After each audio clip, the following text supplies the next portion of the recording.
안녕하세요. 말씀을 읽어주는 아빠, 말씀을 연구하는 아빠, 말씀을 가르치는 아빠, 토라파빠의 파파 제이크입니다.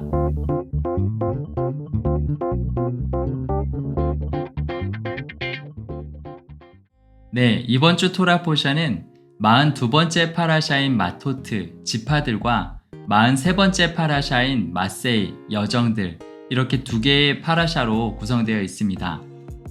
민수기 30장 1절부터 민수기의 마지막인 36장 13절까지의 말씀이고요. 함께 읽을 말씀으로는 예레미야서와 누가복음, 그리고 마가복음 말씀이 있습니다. 먼저 예레미야 말씀을 살펴보겠습니다. 예레미야 2장을 보면 하나님께서는 이스라엘 백성이 오히려 하나님을 멀리하고 그 땅을 더럽히고 자기를 위한 신을 만들어서 신이 아닌 것들로 참 하나님이신 여호와와 바꾸었다라고 말씀하시면서 이스라엘이 행한 두 가지 악에 대해서 말씀하시는데요. 예레미야 2장 13절 말씀을 읽어보겠습니다. 내 백성이 두 가지 악을 행하였나니 곧 그들이 생수의 근원되는 나를 버린 것과 스스로 웅덩이를 판 것인데 그것은 그 물을 가두지 못할 터진 웅덩이들이니라. 아멘. 그리고 이어서 하나님께서 이스라엘을 순전하고 귀한 포도나무로서 심었는데 오히려 악한 이방 포도나무 가지가 되었다고 말씀하시면서 그들이 만든 우상이 그들의 성읍수와 같다고 말씀하시는데요. 그럼에도 불구하고 하나님께서는 이러한 이스라엘에게 그들의 우상을 버리고 여호와께로 돌아오라고 말씀하십니다. 예레미야 4장 1절에서 2절 말씀을 읽어보겠습니다. 여호와께서 이르시되 이스라엘아 내가 돌아오려거든 내게로 돌아오라. 내가 만일 나의 목전에서 가증한 것을 버리고 내가 흔들리지 아니하며 진실과 정의와 공의로 여호와의 삶을 두고 맹세하면 나라들이 나로 말미암아 스스로 복을 빌며 나로 말미암아 자랑하리라. 아멘. 이번 주 함께 살펴볼 말씀 중에 43번째 파라샤인 마세이의 민수기 33장을 보게 되면 여호와께서는 이스라엘 백성에게 그들이 하나님께서 약속하신 가나안 땅에 들어가서 지켜야 될 규례들에 대해서 말씀하시는데요. 또한 이스라엘 자손이 차지하게 될 가나안 땅의 경계와 함께 이스라엘 백성이 레위인들에게 주어서 그들이 거하게 할 성읍에 대한 이야기가 나옵니다. 이러한 내용들을 함께 생각해 보시면 좋을 것 같습니다. 다음으로 누가복음 말씀을 살펴보겠습니다. 누가복음 13장 1절에서 9절까지의 말씀이고요. 이 말씀은 예수님께서 회개에 대해서 말씀하시면서 열매 맺지 못하는 무화과 나무의 비유를 말씀하신 이야기입니다. 누가복음 13장 6절에서 9절 말씀을 읽어보겠습니다. 이에 비유로 말씀하시되 한 사람이 포도원에 무화과 나무를 심은 것이 있더니 와서 그 열매를 구하였으나 얻지 못한지라. 포도원지기에게 이르되 내가 3년을 와서 이 무화과 나무에서 열매를 구하되 얻지 못하니 찍어버리라. 어찌 땅만 버리게 하겠느냐. 대답하여 이르되 주인이여 금년에도 그대로 두소서. 내가 두릅하고 거름을 줄이니 이후에 만일 열매가 열면 좋거니와 그렇지 않으면 찍어버리소서 하였다 하시니라. 아멘. 성경에서 무화과 나무는 하나님의 백성 이스라엘을 상징하는데요. 이 말씀 또한 민수기 33장에서 하나님께서 이스라엘 백성에게 이 가나안 땅에 들어가서 지켜야 할 것들, 곧 그들이 그 땅에서 열매 맺어야 할 것들에 대해서 말씀하신 부분과 함께 생각해 보시면 좋을 것 같습니다. 이어지는 마가복음 말씀에도 무화과 나무가 등장하는데요. 마가복음 11장 12절에서 23절까지의 말씀입니다. 이 말씀은 베다니에서부터 예루살렘으로 향하시던 예수님께서 열매가 없는 한 무화과 나무를 보시고는 이제부터 영원토록 열매를 내지 못할 것이라고 저주하시는 이야기인데요. 마가복음 11장 13절에서 14절 말씀을 보겠습니다. 멀리서 잎사귀 있는 한 무화과 나무를 보시고 혹 그 나무에 무엇이 있을까 하여 가셨더니 가서 보신즉 잎사귀 외에 아무것도 없더라. 이는 무화과의 때가 아님이라. 예수께서 나무에게 말씀하여 이르시되 이제부터 영원토록 사람이 내게서 열매를 따먹지 못하리라 하시니 제자들이 이를 듣더라. 아멘. 다음 날 제자들은 그 무화과 나무가 뿌리째 말라 있는 것을 보게 되는데요. 그때 예수님께서 제자들에게 하신 말씀입니다. 마가복음 11장 22절에서 23절을 읽어보겠습니다. 예수께서 그들에게 대답하여 이르시되 하나님을 믿으라. 내가 진실로 너에게 이르노니 누구든지 이 산더러 들리어 바다에 던져지라 하며 그 말하는 것이 이루어질 줄 믿고 마음에 의심하지 아니하면 그대로 되리라. 아멘. 42번째 파라샤인 마토트의 민수기 30장을 보게 되면 사람이 여호와께 서원하거나 결심하여 서약한 규례에 대해서 나와 있는데요. 이때 하나님께서는 그가 입으로 말한 바대로 이행하라고 말씀하십니다. 또한 민수기 32장에서는 요단 동편 땅을 기업으로 분배받길 요청하는 르우벤 지파와 갓 지파의 이야기가 나오는데요. 이때 르우벤 지파와 갓 지파가 모세에게 서원하는 장면에서도 너희 입이 말한 대로 행하라 라는 말씀이 등장합니다. 이러한 내용들을 함께 살펴보면 좋을 것 같습니다. 그럼 이번 주 파라샤인 민수기 말씀들을 살펴보겠습니다. 이번 주 우리가 매일매일 읽게 될 말씀 본문들은 다음과 같고요. 인스타그램에 토라파파에 올려져 있으니까요. 참고하시면 좋을 것 같습니다. 이번 주는 민수기 30장부터 32장까지의 마토트와 민수기 33장부터 36장까지의 마세로 구성되어 있는데요.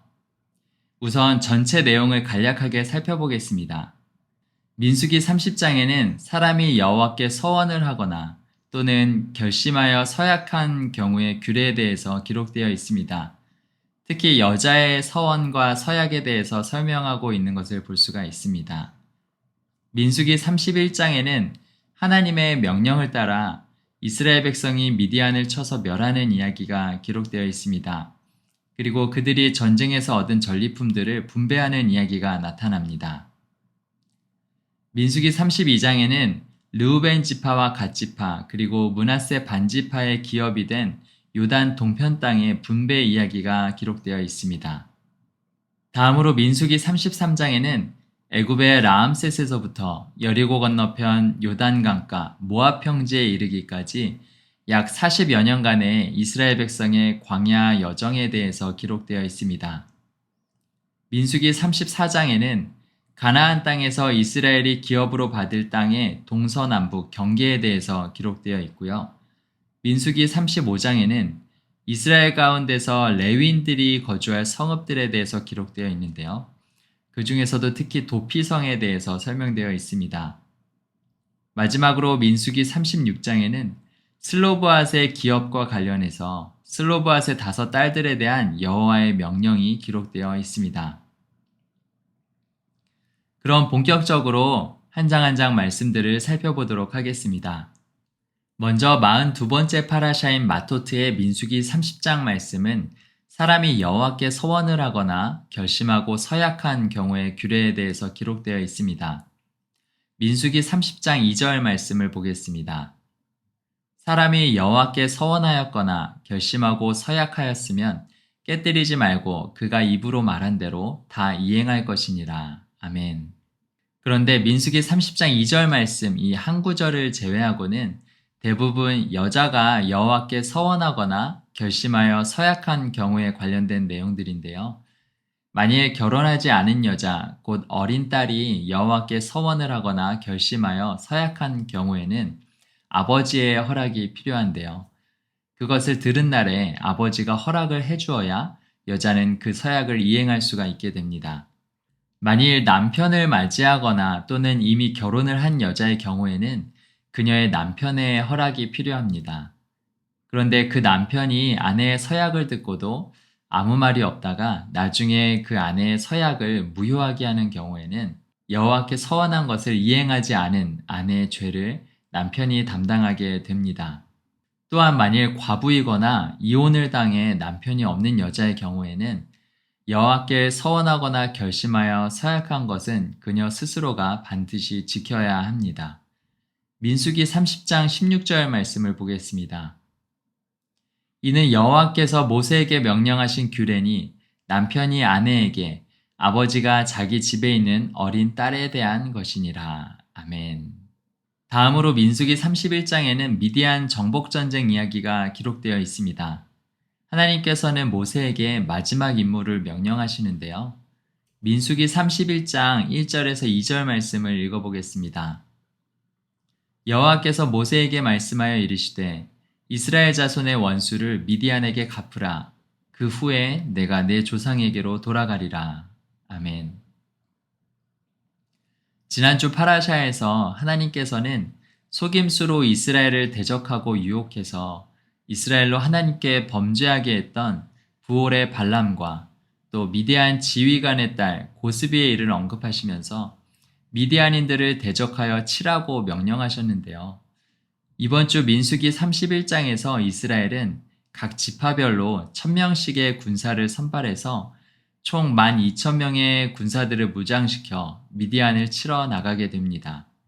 이때 하나님께서 내 질투심으로 질투하였다고 하시며 평화의 언약, 곧 영원한 제사장 직분의 언약을 맺으셨던 제사장 엘르아살의 아들 비느하스도 손에 성소의 기구와 신호나팔, 곧 은나팔 둘을 들고 함께 전쟁에 나가게 됩니다. 이 전쟁에서 이스라엘 군대는 미디안의 모든 남자들을 멸하는데요. 이 중에는 고스비의 아버지를 포함한 미디안의 5왕과 또 부올의 아들 발람이 포함되어 있습니다. 이때 전쟁에서 이긴 이스라엘 자손들은 전리품을 가지고 돌아오게 되는데요. 민수기 31장 9절 말씀입니다. 이스라엘 자손이 미디안의 부녀들과 그들의 아이들을 사로잡고 그들의 가축과 양떼와 재물을 다 탈취하고 아멘. 모세는 이스라엘 자손들이 그들 자신을 속여 넘어지게 했던 미디안 여자들을 다 살려서 데리고 온 것을 보고 노하여서 그들에게 아이들 중에서 모든 남자아이와 또 남자와 동침하여 사내를 아는 여자들을 모두 죽이고 순결한 여자들만을 살려둘 것을 명령합니다.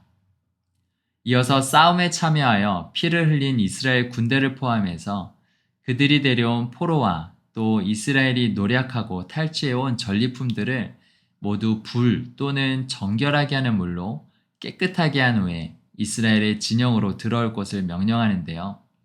민수기 31장 21절에서 24절 말씀입니다.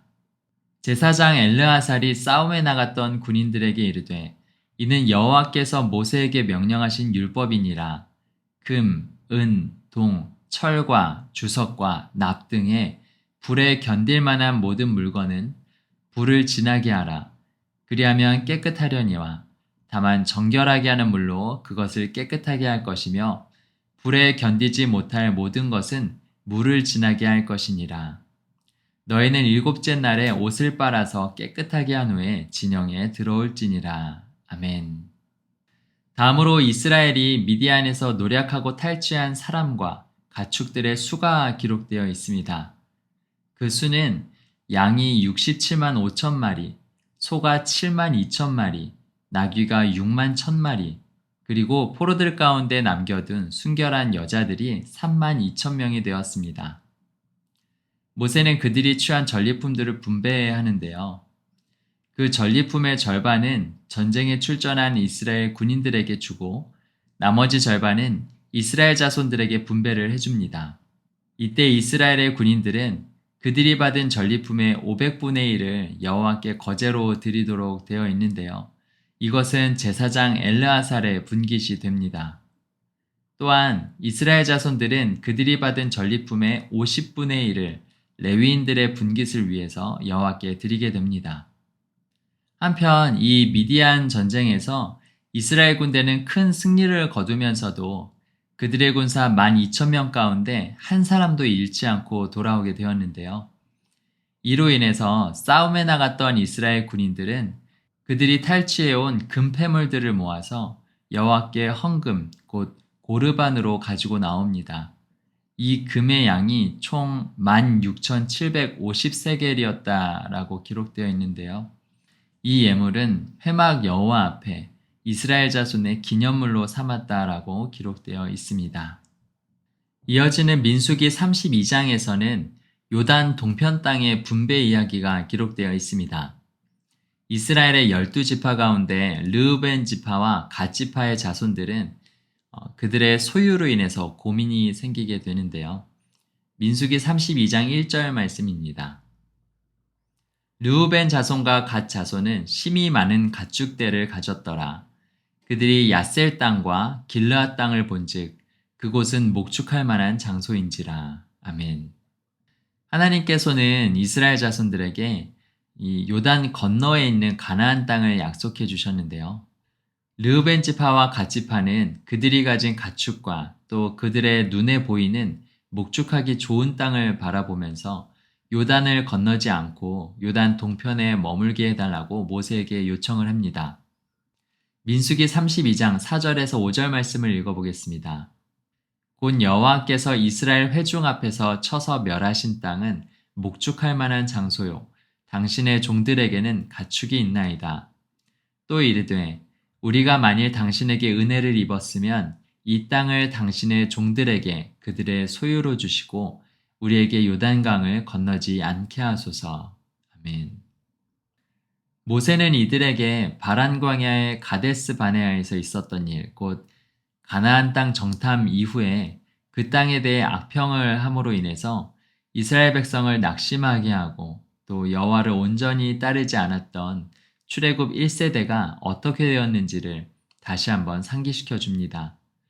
그리고 르우벤 지파와 갓 지파에게 이처럼 또다시 여호와를 거역하게 되면 하나님께서 다시 이 백성을 광야에 버리사 모든 백성이 멸망하게 될 것이라고 말하는데요. 그러자 르우벤과 갓 지파의 자손들은 모세에게 두 번째 제안을 합니다. 민수기 32장 16절에서부터 19절 말씀입니다.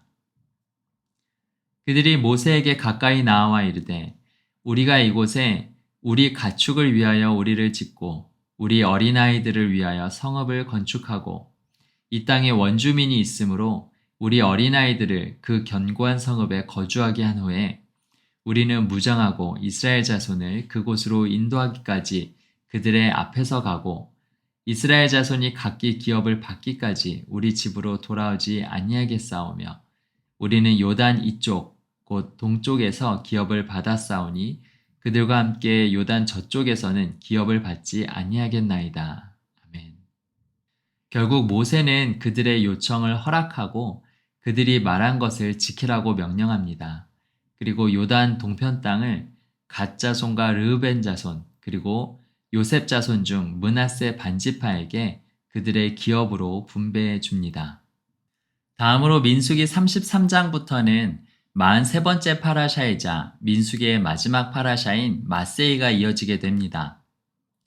민수기 33장에는 이 파라샤의 제목처럼 이스라엘 자손들의 광야 노정들에 대해서 기록되어 있습니다. 첫째 달 14일에 유월절을 보내고 나서 그 다음 날인 첫째 달 15일 곧 무교절 첫날에 애굽의 라암셋에서 출발하여 40년간의 광야 여정을 지나 여리고 맞은편 요단강가 모압 평지에 이르기까지의 이스라엘 자손이 지나온 길과 과정들에 대한 모세의 기록입니다. 민수기 33장 1절에서 2절 말씀을 읽어보겠습니다.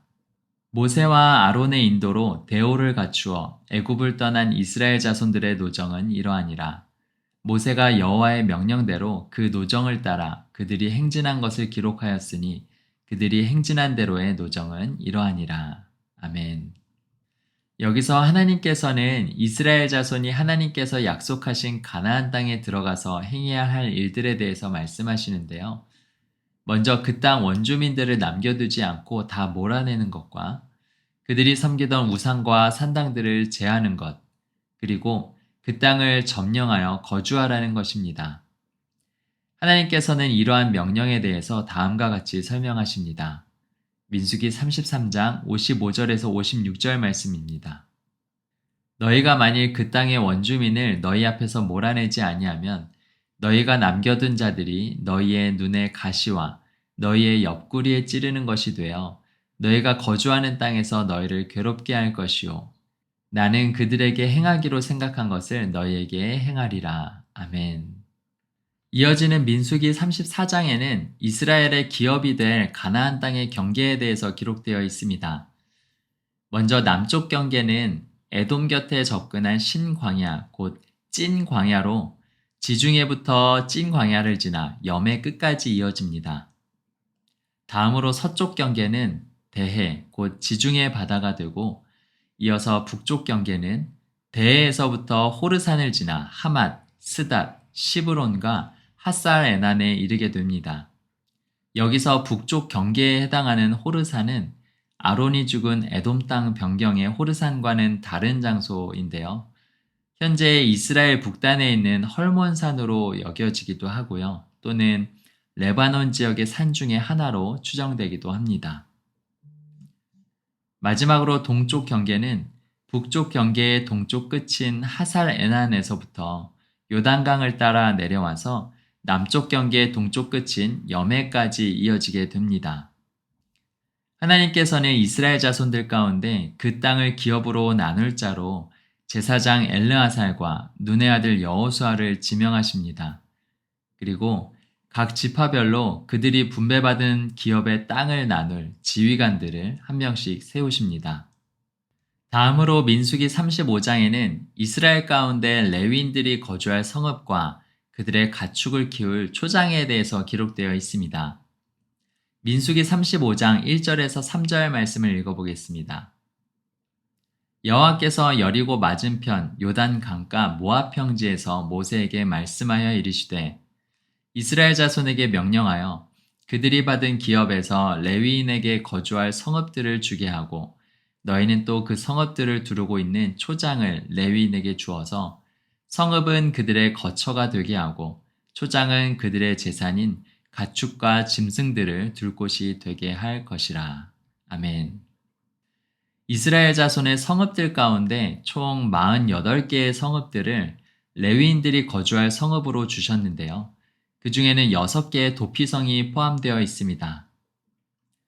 도피성은 살인자들이 판결을 받기까지 죽임당한 자의 기업 물을 자, 곧 피를 보복하는 자들로부터 죽임을 당하지 않고 피해 있을 수 있도록 하나님께서 정해두신 성읍들인데요. 요단 서쪽에 3개의 성읍, 또 요단 동편에 3개의 성읍이 있습니다. 이스라엘 자손을 포함해서 타국인과 거류민들도 이곳으로 도피할 수가 있었습니다. 이어서 살인자에 대한 판결 규례에 대해서 설명되어 있는데요. 만일 사람이 고의로 다른 사람을 살해한 경우에는 그 사람은 반드시 죽일 것이라고 말씀하시면서 피를 보복하는 자에게 그 살인자를 만나면 죽이라고 명령하시는데요.